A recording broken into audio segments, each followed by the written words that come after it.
pauvreté. La France, on est la 7e puissance mondiale en termes d'économie. Et aujourd'hui, chez nous, il y a des enfants qui ont faim, qui vont à l'école en ayant faim et dont le ventre gargouille pendant la journée. C'est quelque chose qui m'a toujours bouleversée. Mais c'est vrai que pendant le Covid, des élèves du collège de mon fils ont été confrontés à ça. Et la violence, elle est venue presque taper à ma porte, parce que c'est une violence. Et je crois que la littérature, elle est là pour dire la vérité, pas toujours la réalité, mais en tout cas, dans la fiction, il faut trouver la vérité, et j'avais besoin, en fait, de parler de ça. J'avais besoin d'aller au fond de ce problème. Et donc, les personnages de Vigo et Rita sont confrontés à la précarité, à la pauvreté. Amitié. Pour moi, l'amitié est un pilier dans la vie. Les amis, ils peuvent être une béquille formidable quand on rencontre des obstacles et quand on est en train de souffrir, quand on est joyeux aussi. L'amitié, c'est le partage en fait. Et je pense qu'on est heureux quand on a la chance d'être bien entouré. Et j'ai besoin aussi de montrer voilà, que ces liens existent et qu'ils peuvent être puissants, ils peuvent être aidants. Ils ont aussi une limite. Parfois, les amis...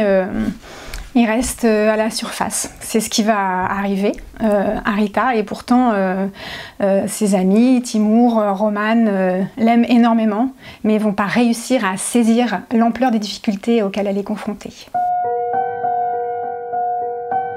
Amour. Parce que depuis que l'être humain raconte des histoires, l'amour y est très très souvent au cœur, et que je crois que c'est une force exceptionnel qui peut nous aider à tout surmonter, tout traverser. On est fou d'amour, et l'amour peut être d'une cruauté sans nom. Et voilà, je la vois comme une paire d'ailes et un rouleau compresseur. Et en l'occurrence, Rita et Vigo se trouvent et s'aiment, mais ils se consolent aussi l'un l'autre et ils se font grandir. Et pour moi, c'était très très important qu'il y ait une émotion et un sentiment très ancré dans cette histoire.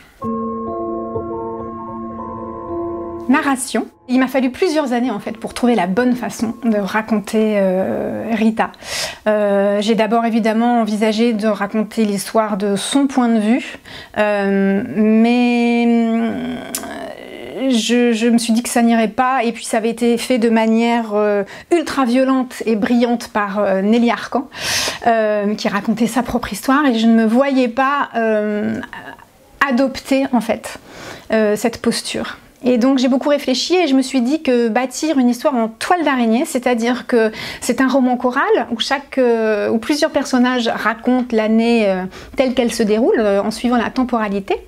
Mais ces personnages permettent d'avoir des informations. Roman parle de Timur, Timur parle de Vigo, Vigo parle de Timur et Roman, et tous parlent de Rita. Et j'aimais la jouissance que ça peut provoquer de lire ce roman choral en captant en fait des informations partout, puisque on ne sait pas, au moins dans la première moitié, voire les 2 premiers tiers, ce qui s'est passé avec Rita. Escalade. J'ai un fils qui fait de l'escalade depuis quelques années et qui m'a initiée à cette activité.